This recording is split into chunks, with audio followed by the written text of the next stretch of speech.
So, welcome once again, ladies and gentlemen, to the SLAC public lecture. I'm Neil Calder, I'm the head of communication here, and it's my really very, very big pleasure to welcome our speaker tonight, Eduardo do Couto e Silva. I'll say that again. Eduardo do Couto e Silva, which translated means Eduardo knows the cost of silver.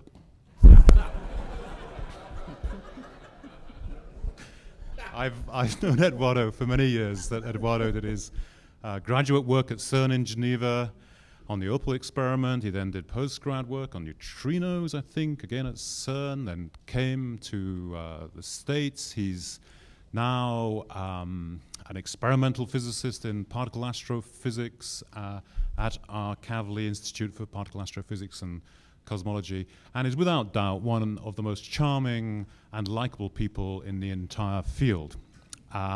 Tonight he's going to talk to us about the violent universe. This talk has it all. It has suspense, it has spies, it has explosions, it has car chases. I don't think it has a...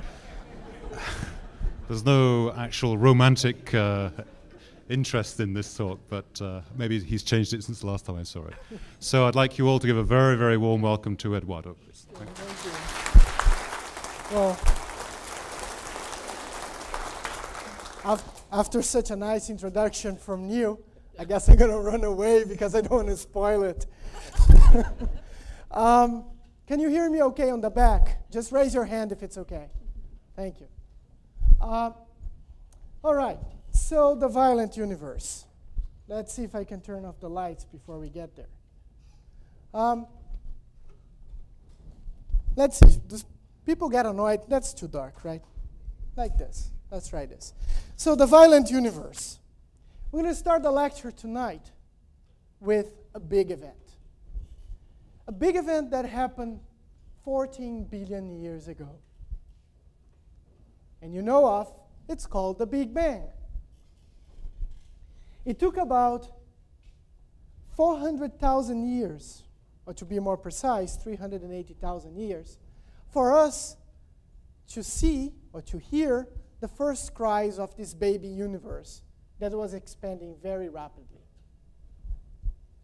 This is the picture of the universe in two dimensions. It may look confusing to you, but if you think about it, you have seen the world map for the Earth, and when you project it on the plane, it looks something like that. It's just that it has more features than this one. Now, 380 years, it looks a lot of time. But in cosmic scales, peanuts. Let me give you an idea. If I had the age of the universe, that is to say 14 billion years, I would look a little different, but 380 years would correspond to a picture taking of me a few hours after my birth. So this is not too far off. Why is this interesting? It's so boring, it's all the same. The reason why it's interesting is that if you look at the temperature between two any points in the sky, it looks the same, it's uniform.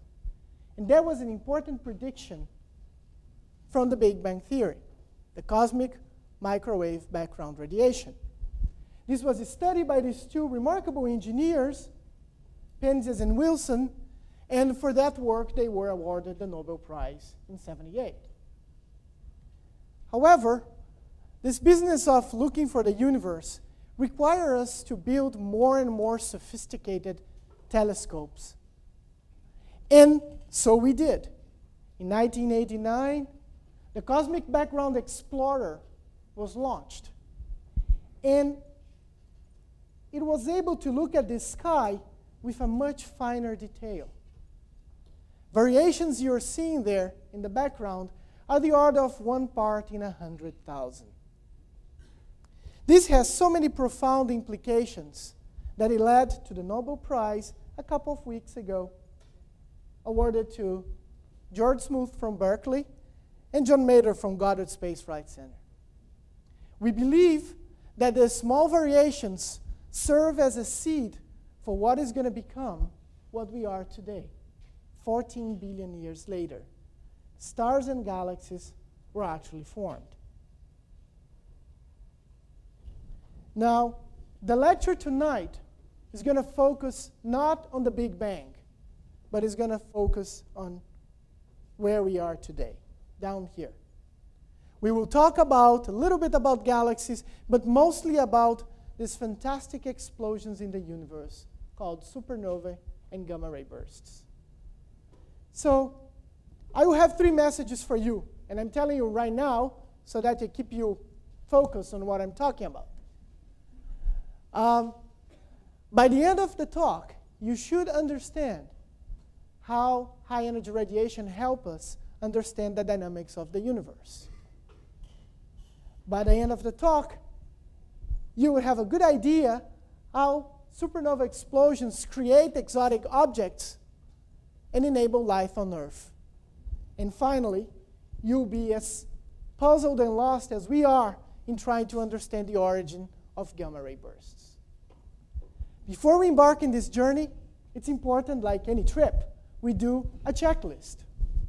My checklist is very simple tonight. I call Professor Einstein and ask him, what is the speed of light? And he tells me that is 186,000 miles per second, and it's constant. Then I said, well, let's think about it. What if I were to travel at that speed for an entire year? How far would I go? Can you guess? Of course you can guess. It's written there, right? Here we go. 6 trillion miles. All right. And you know the story, right? This is peanuts compared to what we have up in the cosmic scales. This is our galaxy. And a galaxy is formed by stars, gas, and dust, just held together by gravity. This is just a cartoon because we live in the galaxy. So for us to take a picture out of it, it's a little harder. So we ask someone to draw something for us. And the bottom line is that if you ask the question, how long it takes for us to get from the sun to the center of our galaxy, is 25,000 years. It's still peanuts, cosmic-wise. Let's go to the next galaxy. It's not really the next galaxy, but the largest next galaxy, or the one I like the most, the Andromeda galaxy. 2 million light years away from us. Now we're starting to get there, where we want to get. We will be talking tonight about millions and billion light years. So now we set the stage, and we're ready to join. You're ready to join me on this trip 60 million light years away to visit the antenna galaxies. What you're seeing on the left is an image from an optical telescope taken from the ground of this pair of galaxies that are actually colliding. You see this arc of luminous matter, which gives the name to these galaxies. It resembles the antenna of an insect. I don't know which insect. But one thing that you should take from this is that galaxy collisions are very important in the evolution of the universe, in the evolution of the history of the galaxies. They don't occur very much. They just occur once or a few times per galaxy. But we believe that that does not happen by chance. The reasons for that is actually buried in the original conditions of the universe. The researchers in the Kavli Institute here are developing sophisticated computer simulations to actually address this fundamental problem. Now, on the right-hand side, you see an image, again optical, but now from the Hubble telescope. It provides you much more details. These galaxies are incredible. They have about 1 trillion times the mass of the sun. They're colliding with relative speeds of a few hundred kilometers per second. Okay, that's also slow, right, Eduardo? Yeah, peanuts. 0.1% of the speed of light. That means the following. It takes us about 300 million years for us to see these collisions from beginning to end. So what you're witnessing here is a snapshot of this universe. And it's a remarkable event Because galaxy collisions not only convert gas into stars, but they create new stars. And of course, modify the gas that stays behind. Here in orange is the core of one of the galaxies. And the other one is sitting up here. They are joined by these dark filaments of dust. And you see all around that after the collision, it triggered the birth of thousands of stars. These blue clusters of stars represented around here. The energies involved are equivalent to 10 billion supernova explosions. So now let's look at an animation of how these collisions actually happened. Now I'm colliding with my computer because I can't find the pointer. This always happens to me. Okay. Let's give it a break. Gee. All right. I'll tell you what you're going to see until it comes back, and I hope it comes back. Imagine if I have to give this talk on the blackboard. It's not going to be fun, man.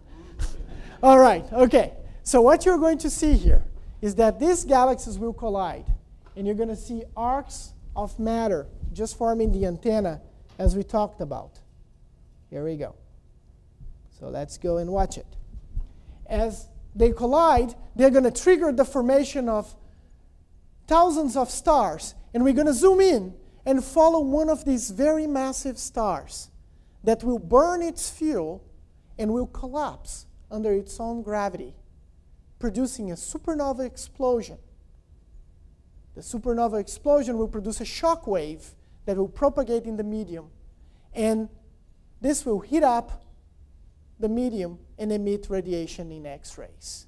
And this is happening all over. Of course, this is an animation only. Why I'm showing you this? Because this is to give you a flavor about the things we're going to discuss tonight. So let's get started for real now. How can we see all that? In your daily life experiences, what you're used to is colors. And you have your favorites, blue, green, I don't know. This is the center of the spectrum. However, you have experienced other radiation, you just don't see them. Sometimes, if you get close to a heater, you feel the warmth because we have infrared radiation being emitted. Now, coming here, I'm sure you're listening to a radio in your car, and you know about radio waves. These have low energy radiation. If you go to the left, you can get burned. Ultraviolet from the sun may not be a good experience. And if you go to this edge here, you see penetrating radiation, such as X-rays, that allows you to see bones. The scale goes all the way up to high energy phenomena called gamma rays. So realize that we're spending a lot of time of our lives just looking at the universe in this very narrow band, and we're missing out a lot. Tonight, we're going to rediscover this universe because I'm going to provide you new goggles of high energies, X-rays and gamma rays, to see these fantastic explosions out there. Let's start first with a little bit of history. This is the man who was awarded the first Nobel Prize in Physics, 1901, for his brilliant discovery of the X-rays. Wilhelm Röntgen, this German physicist, in the presentation speech in the Nobel ceremony, was praised for his contribution to mankind. They had in mind is that this enabled people to actually deal with the cure for skin diseases. At that time, lupus was a big deal. What you see on the right is the hands of his wife photographed through X-rays. As you know, X-rays penetrate the tissues of the organism, and you eventually see the bones there. Well, this is not her bone. It's just a ring she was wearing. When I see this guy, for me, is my hero now. And I tell you a story. I kept thinking, how long would it take me? How many nights doing dishwashing, throwing the garbage away, just to convince my wife to give me a hand on a physics experiment? Not easy. He's there in the back. All right. But the story is not that simple. They did not know that these were actually of the same nature of light waves, the visible light. It took a couple of years, and another German physicist, Max von Laue, studying diffraction of X-rays, figured out that this is actually waves. And guess what? He was awarded the Nobel Prize in Physics. This is a Nobel story. And then we go to space. Well, you saw all that stuff I showed you in the movie. We want to find out if these particles emit X-rays.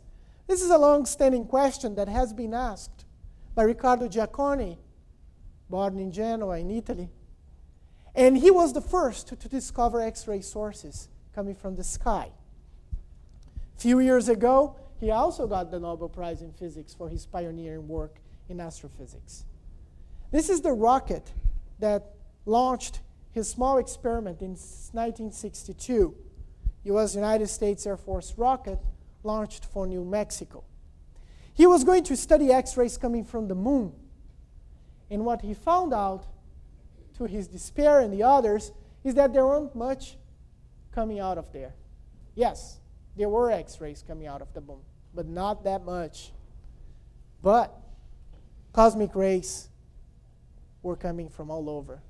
X-rays from the cosmos. He found single sources emitting X-rays, such as Scorpius X1, 1,000 times more powerful than the sun. With the difference is that most of the luminosity of these objects were actually in X-rays and not in visible light. Now, he participated in many techniques and other developments for better space telescopes and brought us to Chandra. I was reading his notes. It takes about 20 years from the inception to the launch of this great observatory that went in 1999 aboard of the Space Shuttle Columbia. The pictures we're going to see next will come mostly from this observatory. But before we go there, let's talk about supernova some time ago. Let's go and talk to Kepler. You know Kepler, the guy that knows all about the planetary motion. As a matter of fact, he was the one who first correctly explained the laws of planetary motion. But as much as we like him, tonight we praise Kepler for what he found. He was looking in the sky. You just can go out and look at the sky the same way he did. And he kept staring at it, and suddenly he realizes that there's something that is brighter than the stars that he normally sees. Kepler is a good scientist, very methodical, kept track of his observations. And he did not know he was looking at supernova 1604. That's the year when it was discovered. Today we write papers about this. At that time, Kepler wrote a book. What a difference. De Stella Nova Impedi Serpentari. And you got it all because you all know Latin. If you don't, it means it's concerning this new star that shows up in the foot of the serpent. I mean, what was this guy drinking, right? I mean, hello. But if you look at the picture, it will clarify to you. This is the foot of the serpent. This star shows up in the constellation of Ophiuchus. And mythology was very present at that time. Now, this is Kepler's supernova today.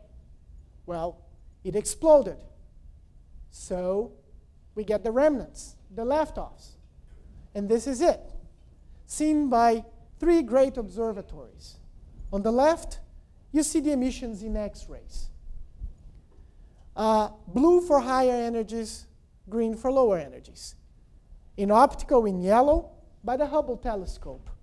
And then Spitzer in infrared. Each one of these pictures show you the same object, but describe different details about it. We like to combine them all on the right-hand picture and stare at it for a long time. It works. I love it. This star exploded about 15,000 years ago. We're not really sure exactly about the dates, one of the mysteries behind it. But the light arrived on Earth in 1604 when Kepler was looking. For 18 months, can you imagine 18 months writing this down until it faded away? There are things to learn here. Remember I told you there is this shock wave that gets produced in the explosion? Is the X-rays in blue, they're actually tracing that shock wave. This is a spherical explosion, where it just looks like a circle because it's a surface. We have to project. But the rim here is in blue is behind this shock wave. In yellow, you see filaments, you see clumps. This looks very much like when you go to an Italian restaurant and you order a good bread. And what does it go with good bread? Come on. Olive oil and vinegar. So if you mix them, you see clumps and filaments, just like that. Hubble allows us to see difference in densities in the object. And Spitzer gives us a much better view of this expanding wave. Now, how does this actually work? Let's get into the nitty-gritty details now. This is a typical case for any star. Doesn't necessarily have to go supernova. It's a continuous fight inside the star. Pressure and gravity are trying to fight all the time. Pressure pushes it out, gravity pulls it in. How does that work? Well, the star is formed and it has, let's say, some hydrogen, something that is burning. When the fuel burns, what it does is that it actually produces energy. It releases energy. And this energy heats up the gas and increases the pressure, trying to push the star out. And you may guess, what happens when the fuel burns and you don't have anything left? Think about it. You pick up your car and you decide to go to San Diego. And you say, I'm just going to fill it up once. Good idea, isn't it? So at some point, you're going to stop. And that's it. Well, here's the same story. When the fuel stops, the star stops too. Okay? That's a typical star. And that will happen to our sun, by the way. It's been burning this fuel for 5 billion years, and at some point it will stop. But don't worry, it's 5 billion years more. So eventually, when we start burning the fuel, we have less fuel, we have less energy released, less pressure, and who wins? Gravity. Okay, you're paying attention. Good. Now, I either scare you or I get you more interested. Ta-da! How do they actually form inside the star? On the left-hand side, you see high temperatures. On the right-hand side, this process that I talked about, fusion. How many scientists I have in the room? Please raise your hands. Thank you. Don't shoot me. I'm simplifying the equations down here. The bottom line is the following. We need to combine some hydrogen in a more efficient way to produce helium. And when we do that, we release energy. That happens at 10 million degrees. And this is any normal star. Well, helium can also fuse and produce carbon. Now, provided you have 100 million degrees. And you know where I'm going to go with this. I'm going to keep going like the bunny energizer. I keep going and going. And then I get to 1 billion degrees. We're fusing oxygen, producing sulfur. And finally, 3 billion, silicon produces then iron. Iron is a special case. Stop. Iron can't burn. What do you mean? It actually takes more energy to burn iron than the energy it gives off. It's not efficient. It doesn't work. So if I'm not burning anymore, what is happening? The star is collapsing. Oh my God, it's coming. What's going to happen? Gravity is pulling it in. Get ready. Ah, got you. The neutrons stop it. You thought you were going to come, right? No, it didn't. The neutrons just hang it in there. But the pressure keeps building, right? This thing is building, building, and at some point, man, it just goes boom. It's actually louder than this.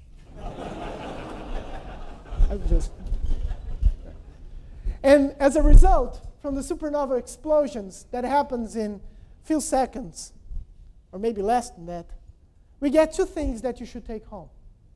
One is that these elements that were formed inside the star, they actually spread all over.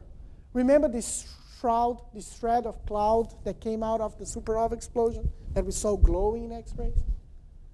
We also have enough energy that we're able to burn elements that are heavier than iron. I told you that that wasn't possible before, but now we have a lot of energy. This connects us to life. If you ask the question, in the original, in the primordial, in the early universe, what did we have? It was essentially hydrogen and helium. And if you look at your hands, what do you see? 7 fingers. No. You see oxygen, carbon, hydrogen. This is what we're made of. How is that possible? How does this get to us? The supernova spread this material around. It collected dusts, gas, formed the planets. Well, here's the Earth, and we got down here. But there's also the elements beyond iron that you know of. The rings of your wedding, or the cans in your kitchen. Everything coming from a supernova. Let's have a look at it. I hope this movie works this time. Okie dokie. So, what we're going to see next is just, didn't work. We're going to see the explosion again. This star is going to collapse, explode, and produce these remnants. They are then heating up to temperatures of millions of degrees, and that's why we're seeing these X-rays being irradiated.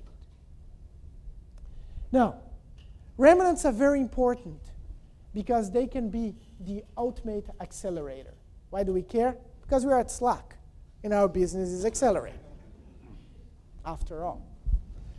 So current accelerators can do things like accelerating particles to 45 billion electron volts. The people that work in this experiment, don't give me a hard time. I didn't have the time to update the picture. Now, 45 billion electron volts, how big is that? This is no peanuts now. X-rays in the cathode ray tubes that you used to have in your TV, they have thousands of electron volts. So this is a lot. We have plans for the future to build something even more powerful that goes a factor of 10 better. But this is nothing compared to what you can do with a supernova remnant. I don't even know how to say that in English, so I let you read the number. This is supernova 1006, old friend discovered by the Chinese. Same way as Kepler did, looking up in the sky.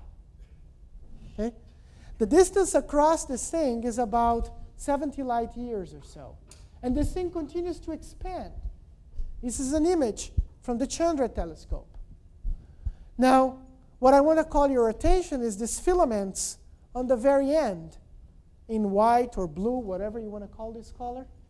This is a direct proof that particles are being accelerated to very high energies up there. How does that work?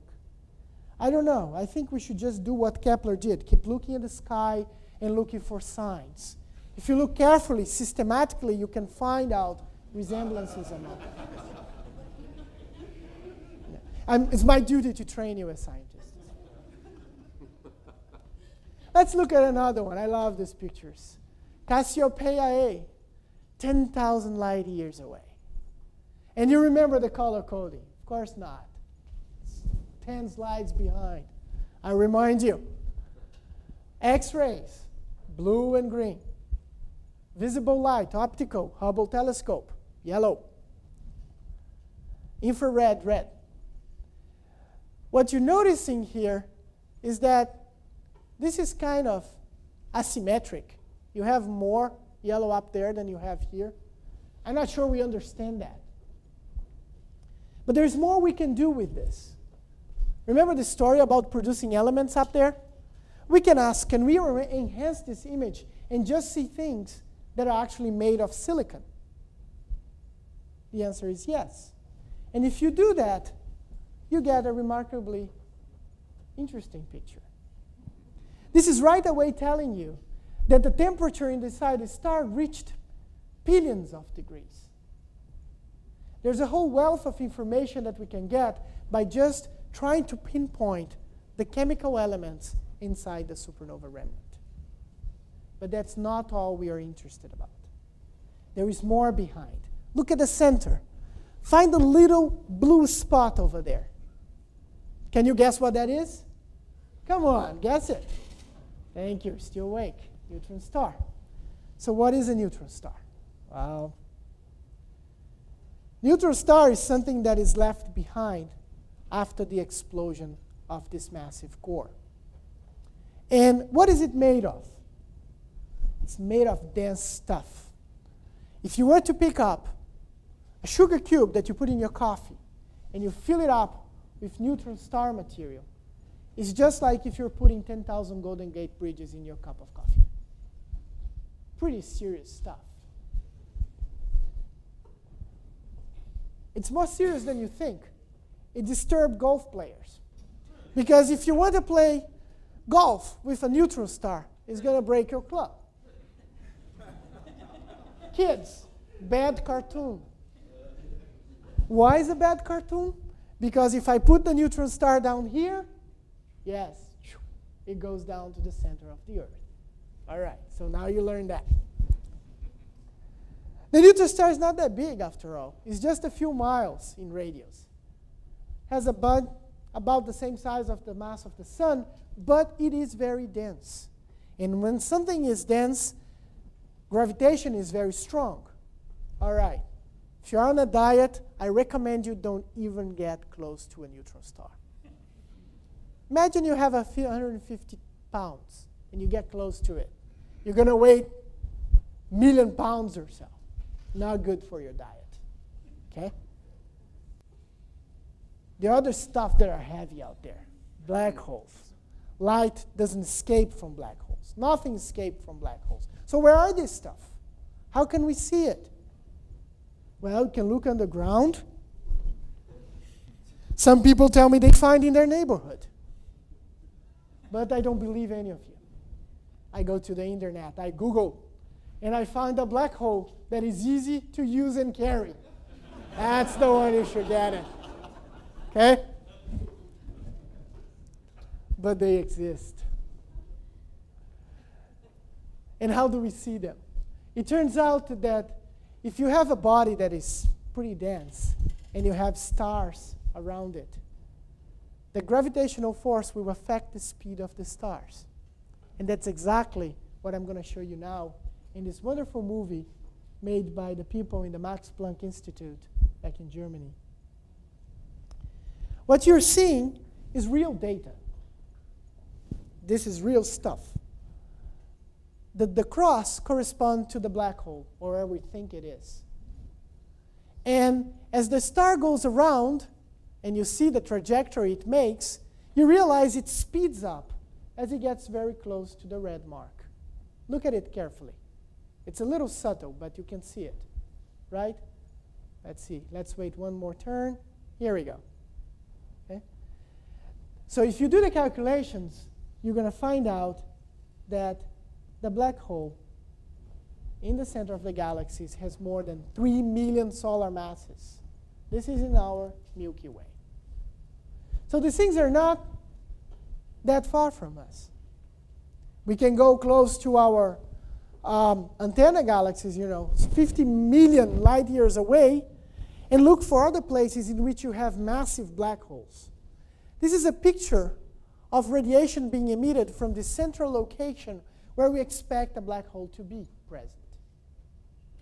The central location has billions of times the mass of the black hole, of the sun, sorry. And guess what? There is a jet coming out of it, but you can't see it that easily. So I'm going to zoom in for you so that you can carefully look at it. This jet of radiation, it's actually traveling thousands of light years. How can it do that? Where does it get its energy from? Why doesn't it get disrupted? Which particle is present in this jet? There are many fundamental questions that we don't have answers yet. Well, As you learned, you can see the black hole through the radiation around it before it actually gets in. And that's an important message. Now you have 2 ways to find a black hole. Actually 3, you can Google too. Now, this is the most luminous explosions in the universe. Get ready. This is the climax of the talk. This is the birth of black holes. And just to remind you, we're now getting into the gamma ray regime on the very left of this spectrum, the higher energies. But before I go down and show you what is going on, let me give you the usual speech about the Nobel Prize. There was no Nobel Prize for the discovery of gamma rays. It was a French physicist, Paul Villard, in the 1900s. Well, the same story applies. They did not know that this thing was actually waves just like the visible spectrum. You see that it takes time for these things that are simple to actually solidify. Well, it was the genius, Rutherford, that actually showed that the gamma rays were actually waves in 1914. Yes, he did get the Nobel Prize in chemistry for the works he done in radioactivity, but this was just a byproduct of the work. What is the mystery I'm going to tell you about? It started in the 60s. The United States Air Force had a program to monitor detonations on the Earth. Countries that were violating the nuclear ban treaty, what do you call it? How to say? Nuclear ban test treaty. My God, I should have worked better. You got the point. You don't want people exploding bombs on the Earth or behind the moon and not letting us know about it. So they sent these gamma ray detectors up there, and this is what they found. This is the only graph I have. So be patient with me. So here, on the y-axis, on the vertical, is how many gamma rays per second we're detecting with these detectors. And we started at time equals 0, and you see that we detected 1,500 of those. And as time goes by, they disappear a little bit, but they are there. And where are they coming from? They are not coming from the Earth, and they are not coming from the sun. Come on, this is the 60s and 70s, right? What is going on then? The Cold War. Who is going to get us? Oh, come on, you know it. The wrong answer, huh? You're thinking something else. I didn't say it. But you know who they are. The kids know. They've seen it. They may even be around you, and you haven't realized yet. No. This is all funny but wrong. This is the truth. It was a gamma ray burst. Now, put your night vision, the gamma ray goggles I gave you tonight, and look at the sky. What you see is that there's a lot of activity at the center of the galaxy. The center of the galaxy is at the center of the plot. 0, 0 is here. White is very bright. Blue is not so bright. And what you see is that the gamma rays is shining up there, and for a brief moment, everything becomes white. The message is it outshines not only the galaxy, but the entire universe from the time that it's flashing. Now you know how the detectors work, so you know what to look for. You see the big spike when everything is white here. But pay attention that you have little ones as well. It is of uttermost importance to study these little spikes, because they will tell us how this engine that is powering these gamma ray bursts actually work. We can ask the question, are these very close to us? Should we worry about it? Can we see it with our eyes? Well, remember that when Kepler saw the supernova, he saw it because it was emitting visible light. This is emitting gamma rays. And thank God we have the atmosphere. The atmosphere absorbs the gamma rays. So we don't get to see them. We have to send telescopes up there. And people did in the 70s. And with this sensitivity. But then they thought about it and they said, well, if there are more bursts out there, we can build better detectors and they should all line up in the plane of the galaxy because they should be close to us. It's a lot of energy. They have to be around in the hood. And that's what you would expect to see. But the remarkable discovery was, when they turned it on, this is what they saw. Better sensitive telescopes allow us to figure out that gamma ray bursts are coming from everywhere in the sky. No preferred direction.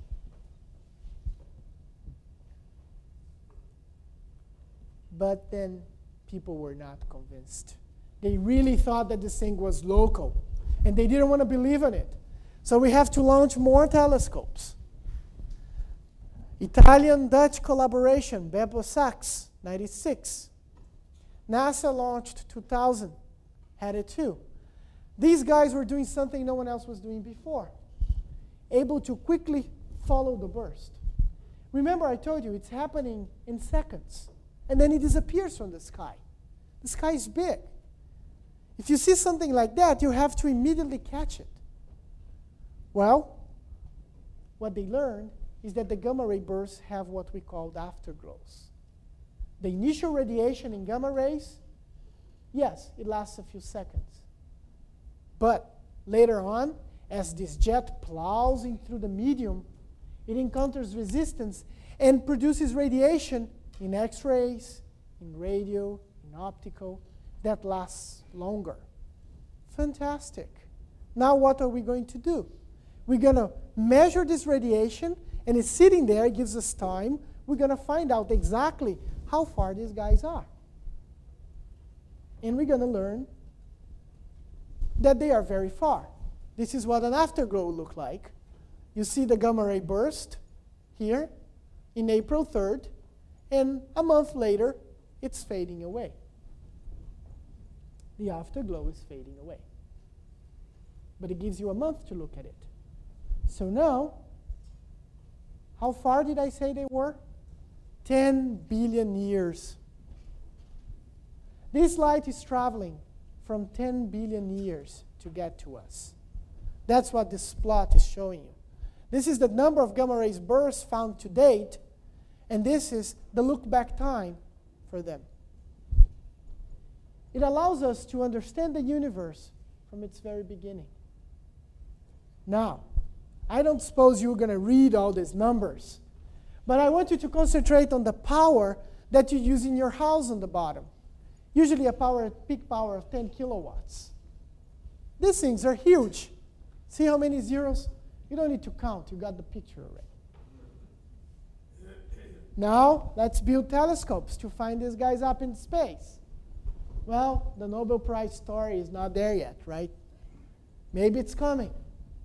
But this observatory was fantastic. The Compton Gamma Ray Observatory carried a couple of telescopes on it and discovered this entire gamma ray sky for us. Aboard the observatory, there was the Egret instrument that was also built here in Stanford. And to detect these gamma rays, we need special techniques. Because remember, it's more penetrating than X-rays, right? It's higher energy. So you can't reflect off like in optical telescopes. So what you have to do, you call Einstein, and Einstein tells you, light converts into matter equals mc squared. So the gamma ray comes in, I put something very dense, and then I create matter and antimatter. And then my detectors see the red blip, which is just the radiation I collect in the detector, the signal, the electrical signal. And then we have sophisticated software to join these little blobs. You have no idea how hard that is.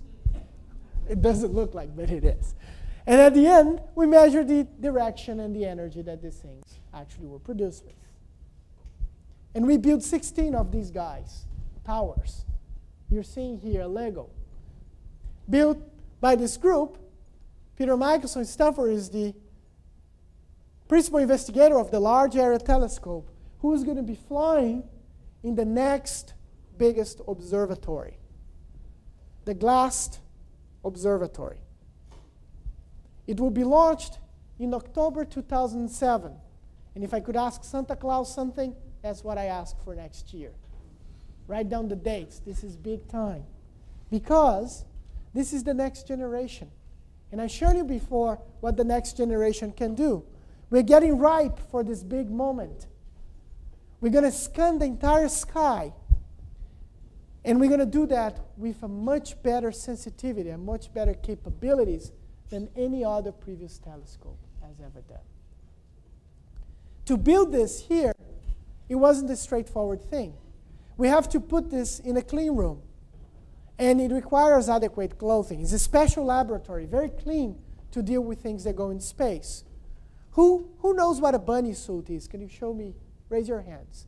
Good. So there are some people who have already worn bunny suits. And bunny suits is what we wear in the clean room in order to work with this sophisticated instrument. Now, at SLAC, we got a bunch of people together to put this. And you see the telescope here rotated. Now, you probably found me, and if you didn't, here I am. Little chubbier then. Anyway, they propagate. You get many more bunnies because to do this is not a straightforward task. It involves cooperation not only of all this crew here at SLAC, but people from all over the world. This is a collaboration between different agencies, different space agencies, different institutions, 5 different countries. Everybody doesn't fit in the picture. And why do we care? The whole world cares about gamma ray bursts. Come on, look at this. There are a bunch of telescopes in the sky, and I want to catch your attention to, whoops, this guy here, SWIFT. SWIFT is addressing interesting issues about the origin of gamma ray bursts. And I'm going to show you a movie next, so stay tuned. These guys are catching gamma rays in the sky. There's a bunch of telescopes on the bottom ready to go. You tell me where it is, and I'm going to slew and catch the burst. And I'm going to look at the afterglow, and I'm going to find out where they are. This all happens in a few seconds. It's remarkable, the coordination among the entire scientific community to make this happen. And why do we care? Because the origin of these objects is not yet explained. In 1993, there are about 100 theories trying to explain this. But I'm just going to tell you about 2 of them. One thinks that the gamma ray burst actually has its origins when the star collapses, just like the supernova that we talked about. But it's a very massive star. And when it collapses, it has sufficient energy to make this incredible jet of radiation. Collaborators in the Bay Area are the experts in this area here. We also have another model, which may be describing these incredible, powerful collisions by neutron stars we are orbiting around each other, producing jets of radiation. Let's look at the movie, because I see people yawning already. Movie is good. There we go. Let's see one of the models. Here goes the neutron star. Seeing the other neutron star, what's going to happen? The energy is going to increase. It's going to get unbearable nearby. You can't be on a diet near a neutron star. And eventually, you're going to have this massive explosion that will last just a little bit, and then it will fade away. Yeah, that's what I said when I first looked at it. Wow. It's amazing. You want to see it again? Okay, once more. I don't have anything more to say, so I can just show you the movie. It's good to see it. I have to remind you that this is an animation, okay? This is not... that's so good to be true. There is some models behind this, but it's just an animation. But since you asked me about the model, let me show you something that there is a model behind. The next one. What I'm going to show you next is a real model. And this other possibility for explaining the origin of gamma ray bursts, as I described, the massive star collapses and then, boom, produce the jet of radiation. What you're going to see is the zoomed out region here. The jet is going to break out the star. The star is about the size of the radius of the sun. This is actually real work in my computer doesn't want to do real work. I can't believe this. Okay, let's give it a moment, and I'll tell you what's going to happen.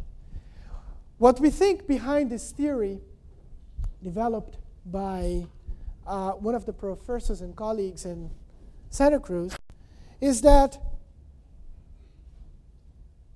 the formation of black holes are actually responsible for the release of this energy. As matter falls in a matter of a few seconds, you end up ejecting a jet of radiation. And this jet comes out with so much power that it blocks my computer. Here we go. And here you see it. It's coming. And the jet is plowing through the medium. And it's going to go. And now it's going to hit the edge of the star. The edge of the star is coming right there. Boom, it opens up. And now we're seeing it again. Okay, I'll repeat, and I'll do this slowly so that we can talk about it. Okay? So as the jet develops, what you see is different colors.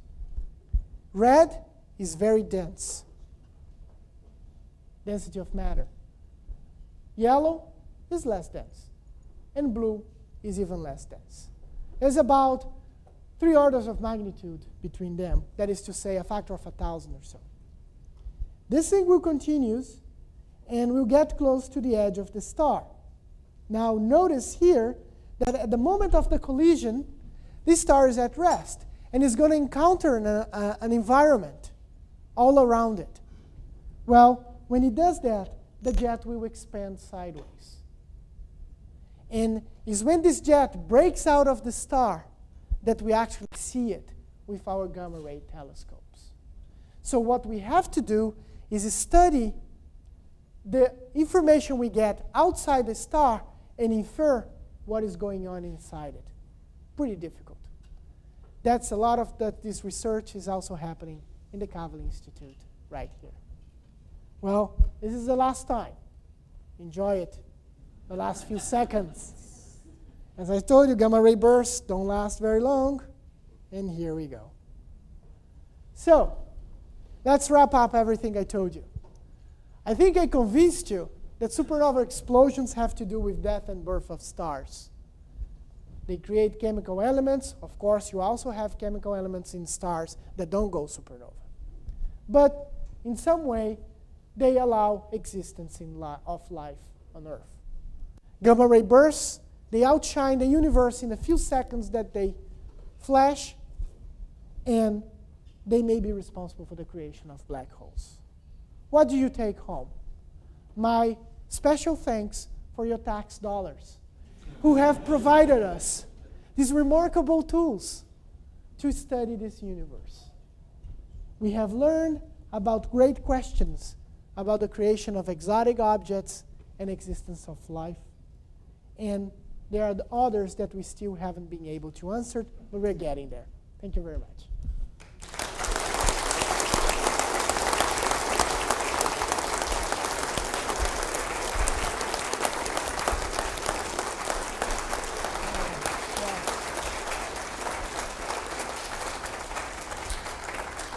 So I think we have time for a few questions. If it's hard, don't ask me in public. I'll be embarrassed. Go ahead. Eduardo, can you speak a little bit about the difference between short and long gamma ray bursts? OK, let me repeat the question for those in the back. The question was, can I speak a little bit about the difference between short and long gamma ray burst? That was a slide I have in, but the people told me, don't show plots. People are going to get scared. So let me go back to this one here. It is believed, if you were to plot, if you were to ask, for all the gamma ray bursts we've seen, how long do they last? The answer is going to be a few seconds to about 1,000 seconds. But you're going to find a distribution. That is to say, 3/4 of them are going to be long, greater than 2 seconds or so. 1/4 is going to be short, less than 2 seconds or so. Those that are long, we think, are associated to the collapse of massive stars, because it takes time for this whole thing to build up. While the short ones, we think it's associated to the collision of these dense objects like neutron stars. But the story is not that simple. Recently, in conferences, what we've been hearing is that this fine division between short and long is not necessarily that accurate, because it depends on the sensitivity of the telescopes and the energies you look at. So this is an area that people continue to explore to pinpoint this thing. Other question? Back there? Yeah. What would be the equivalent mass, of the amount of energy released by a typical gamma ray burst? The question is, what will be the equivalent mass of the energy released by a gamma ray burst? Oh, gosh. I can start telling you that the gamma ray burst has solar mass objects in the center. At least these ones we believe are solar masses. Okay? But that may not answer the question you're asking. What you want me to do is get that huge number that I have up here and convert it into mass for you. And I don't remember what was the number I put in, so we can probably work it out offline. And I can do the calculation for you, but I can't answer at the top of my head.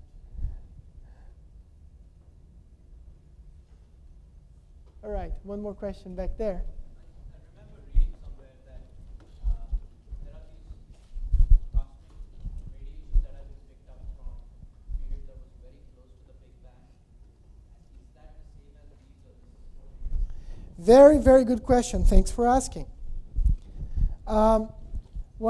What you're doing is actually doing a very nice loop in my talk. We're going back to the beginning. So I'm going to start it all over again. No, just kidding.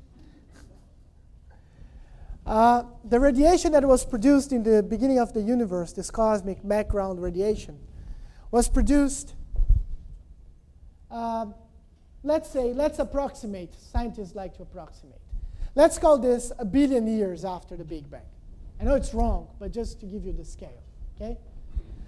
If the universe is about 14 billion years, what I just told you is that these gamma ray bursts are bringing us back 10 billion years. It's close, but not there yet.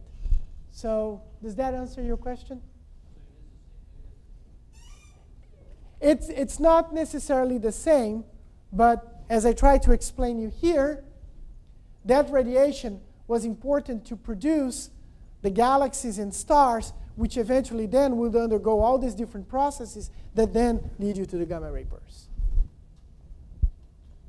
Yes, another question in the back. Since you told us almost everything, given the introduction you were given, what will be the cost of silver next year?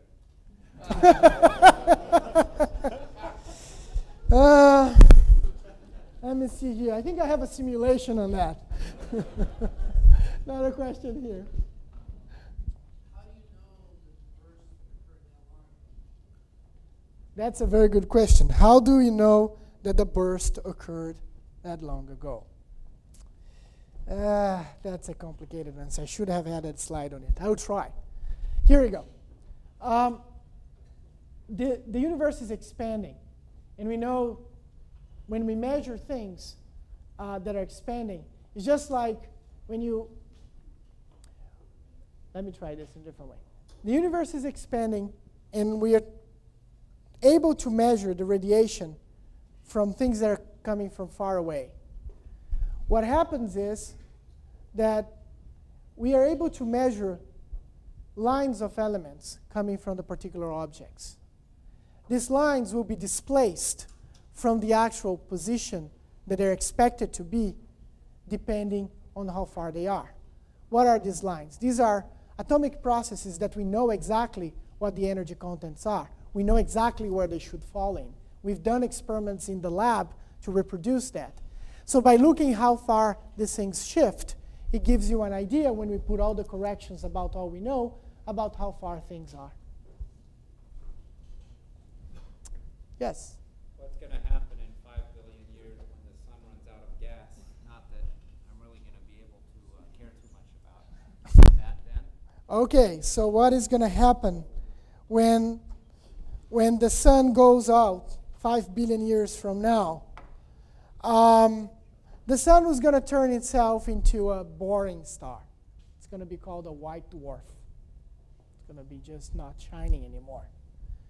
5 billion years from now, I forgot the crystal ball, so I can't tell you. Sorry.